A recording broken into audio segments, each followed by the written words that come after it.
오늘의 사연 시작하겠습니다. 안녕하세요. 저는 편의점 4개를 운영하고 있습니다. 4군데를 제가 돌아가면서 관리하고 보통은 알바생들이 상주하는 시스템입니다. 2호점 평일 야간 알바가 원래 근처 대학교 학생이었는데 이 친구가 어느 날 군입대 문제로 그만두게 되었습니다. 그래서 새로 알바 고직 공고를 냈고 이게 사건의 시작이 되었습니다. 2호점이 직영점이라 평일 야간은 11,000원인가 줬어야 했던 걸로 기억합니다. 보통은 직영점 평일 야간은 그만둘 때 전임자가 지인에게 넘기는 편인데 이번엔 그러지 못했습니다. 시급이 높으니 생각보다 연락이 많이 왔고 면접을 10명 정도 봤던 걸로 기억하는데 그 중에 23살짜리 키 작은 여자애가 굉장히 의욕이 있어 보였습니다. 지방에서 올라와서 현재는 휴학 중이라는데 부모님 손 벌리는 것도 정도가 있다고 생각해서 지원했다고 했고 그 마인드가 기특해서 기꺼이 그 친구를 뽑았습니다. 처음 한 달 정도는 일을 무난하게 잘했습니다. 편의점을 4개나 굴리니까 알바생 숫자도 꽤 되어서 나름 사장이랍시고 분기별로 알바생들 모아다가 조촐하게 회식을 합니다. 회식일에 봤자 근처에 싸구려 고깃집에서 삼겹살에 소주하는 정도지만요. 보통 1차에서 기분 좋게 끝내고 파합니다. 회식이라도 시간이 늦어지면 아내가 항상 화를 내곤 했으니까요. 저 아내 말 잘 듣습니다. 3분기 회식이 되었고 새로 뽑은 여자애도 그 자리에 참석했습니다. 저도 나이가 젊고 알바애들도 다들 20대이다 보니 분위기도 화목하고 서로 죽이 잘 맞았습니다. 1차가 거의 끝나갈 때쯤에 이제 집에 가려고 하는데 새로운 여자애가 술이 좀 취했었나 봐요. 갑자기 저를 붙잡고 사장님 2차 가면 안 돼요? 하더라고요. 저는 사실 집으로 귀가하고 싶었는데 그날 분위기도 괜찮고 해서 5명이 2차를 가게 되었습니다. 2차는 삼겹살 이후 맥주였습니다. 여자애 둘에 저 포함 남자 3이었는데 2시간 정도 지나니 저와 신입 여자 알바생 1호점, 남자 알바생 이렇게 셋이 남게 되었습니다. 그런데 신입 여자 알바생이 정작 본인이 2차 가자 하고서는 별 얘기도 안 하고 멍 때리고 있길래 이제 슬슬 집에 가자 하면서 일어나려고 했습니다. 아직도 진짜 생생하게 기억나는데 그때 그 신입 무릎에 눈물이 두둑하고 떨어지더니 갑자기 우열하기 시작하는 겁니다. 호프 집에 있는 사람들이 다 저를 쳐다보고 전 너무 당황해서 숙자야 너 갑자기 왜 그래? 하고 물었고 상황 수습을 하려고 최선을 다했습니다. 같이 있던 알바놈도 당황해서 어쩔 줄 몰라 했습니다. 시간이 지나고 조금 진정됐는지 그 신입 여자 알바생이 말을 합니다. 사장님 둘이서만 얘기하고 싶어요. 라고요. 뭔 일인가 싶었지만 순전히 사장으로서 이 상황을 피할 수 없었기에 알았다고 했고 남자 알바생에게 괜찮다며 집으로 돌려보냈습니다. 그리고 얘기해보라며 그 여자애와 맥주 한 잔을 더하게 되었습니다. 얘기를 하자고 해놓고 여자애가 별말이 없길래 무슨 일인데 그러냐 말을 좀 해봐라 하고 자꾸 부추겼습니다. 제가 성격이 다른 사람들 좀 받아주고 그래서 대학 때부터 이런 식의 여자애들의 고민 상담 같은 게 많았어요. 지금의 아내도 원래 학교 후배인데 이런 식으로 고민 상담하다가 눈 맞아서 연애하다가 결혼까지 했거든요. 제가 잘 구슬리니 썰을 풀기 시작했는데 썰의 내용은 이렇습니다. 동양에서 올라온 학교 선배랑 사귀고 있는데 반동거 상태이며 임신을 해서 어쩔 줄 모르겠다. 사는 게 너무 힘들다. 뭐 이런 내용이었습니다. 일단은 제가 잘 달래고 따뜻하게 위로해주고 무사히 집에 돌려보냈습니다. 이때까지만 해도 사장님 너무 고맙고 착한 사람이라고 감사하다고 연신 굽신굽신했었지요. 그렇게 무사히 회식이 끝났고 그 후 며칠 더 일을 나오다가 그 아이에게 갑자기 전화가 왔습니다. 당장 급하게 병원에 가야 되는데 며칠만 일을 쉬면 안 되겠냐고 합니다. 저는 애가 불쌍하기도 하고 사람 된 돌이라 생각하여 그러라고 했고 몸조리 잘하라고 하고 끊으려 했습니다. 그러자 자기가 지금 현금이 부족해서 그러는데 20만원 정도만 빌려줄 수 있냐고 하더라고요. 여기서 뭐지? 하는 생각이 들었습니다.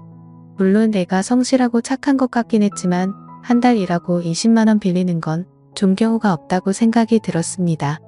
하지만 내가 어차피 어느 학교 무슨 과인지도 알고 있고 인증 사본도 저한테 있는데 20만원 갖고 사라지진 않겠지라고 생각했네요. 20만원의 미역국 먹으라고 5만원 더해서 25만원 송금해줬습니다. 나 좀 괜찮은 사장인 것 같다고 혼자 뿌듯해했고 3일간 그 여자의 땜빵을 제가 메꿨습니다. 그리고 3일 후부터 이 여자애가 다시 출근했습니다. 다녀와서 연신 감사하다는 말을 연발했고요. 그래서 당시만 해도 저는 솔직히 뿌듯한 마음도 있었습니다. 그런데 이 여자의 두 번째 월급날을 며칠 앞두고 갑자기 문자가 왔습니다. 소송이 접수되었습니다.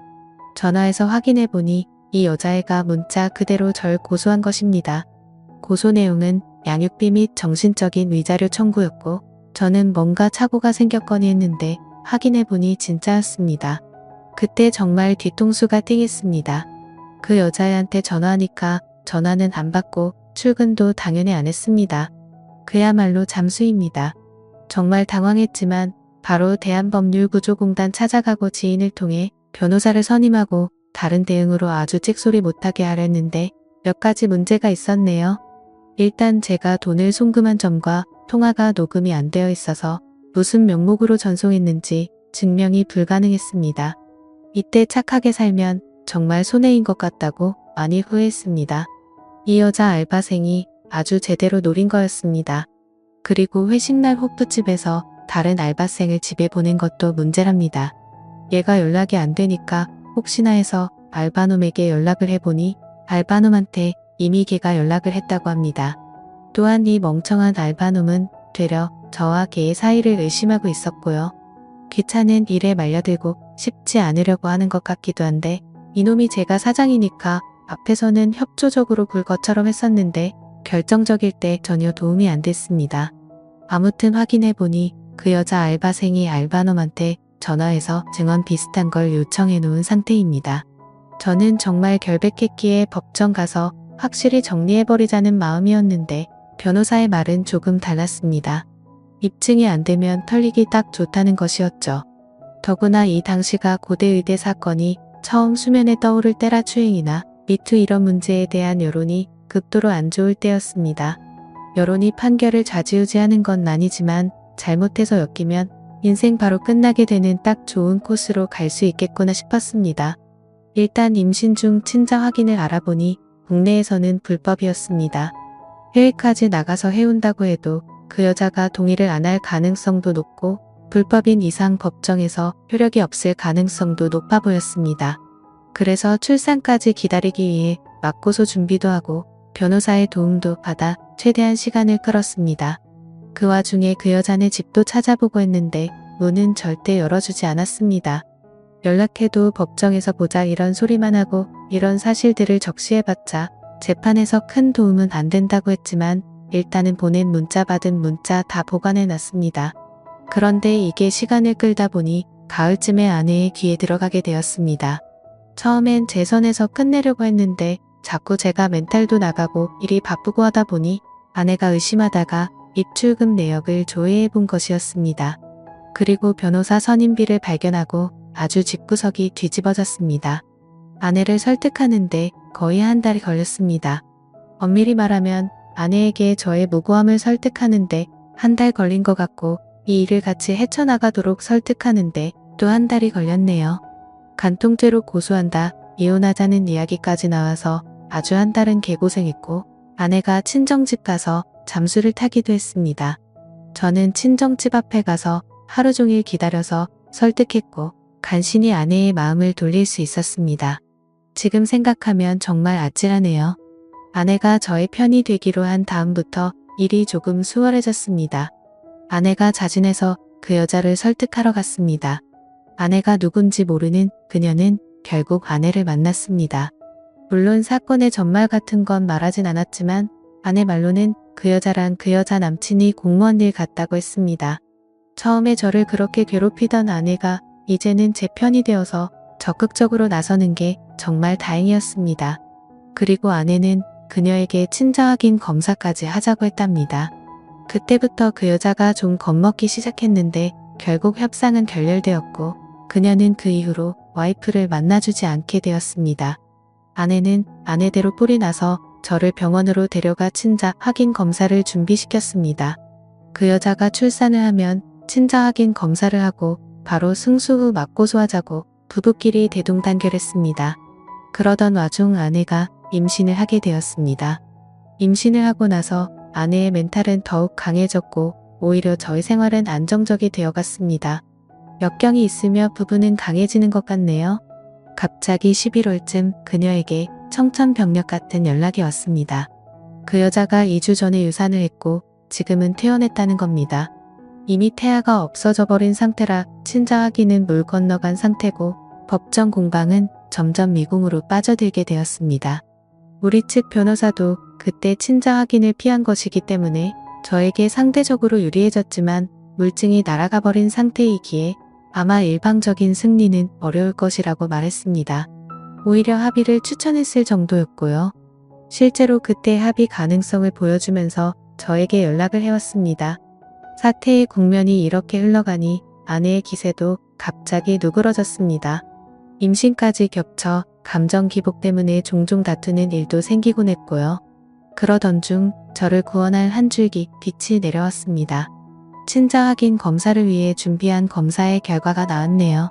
그리고 저는 무정자증임이 밝혀졌습니다. 기쁨과 동시에 좌절이 동시에 몰려왔죠. 그 길로 저는 제 서류를 그 알바생에게 보내니 곧바로 꼬리를 내리면서 고소를 취하였고 저는 제 아내에게 가서 서류를 내밀면서 물었습니다. 내가 무정자증이 나오는데 넌 도대체 누구 시로 임신을 한 거냐고 말이죠. 그러자 아내는 펑펑 울면서 잘못했다고 빌더군요. 얘기를 들어보니 제가 바람이 난 줄 알고 친정집에 가서 잠수를 탔을 때 딴 남자와 사고를 쳤다고 자백하더라고요. 자, 이게 웃어야 할지 울어야 할지 난감하긴 했지만 차라리 잘 됐다고 마음을 다잡았습니다. 그 자리에서 우리는 너의 기책 사유로 이혼한다고 통보를 했고 지금은 이혼 절차를 진행하고 있습니다. 참 아이러니하네요.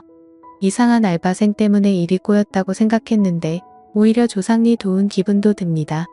여러분들 생각은 어떠신가요? 제가 이렇게 이혼을 강행해서 끝을 내는 게 맞겠죠? 현명한 댓글 달아주세요. 재미있게 시청하셨다면 구독, 좋아요 부탁드립니다.